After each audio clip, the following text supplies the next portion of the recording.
হ্যাঁ, আউটসাইডে কাজ হচ্ছে। তো এখানে দেখুন বেসকোট মারা হচ্ছে, যেটা প্রাইমার হিসেবে চেনেন। এটা অনেক বড় এরিয়া আছে। আর এখানে যে বেসকোটটা ইউজ হচ্ছে সেটা হচ্ছে, এটা নতুন আছে, গোটা খোলা হয়নি এখনও।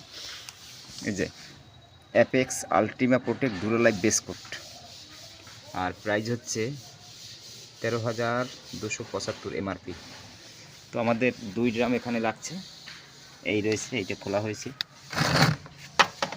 এই যে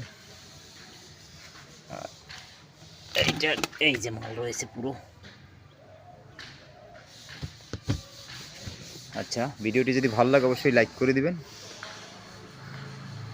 আমাদের টোটাল এই বাড়িটার কাজ হচ্ছে পেন্টিং সার্ভিস কলকাতা, নতুন প্রজেক্ট। এটা হচ্ছে চাকদা এরিয়ায় কাজটা হচ্ছে।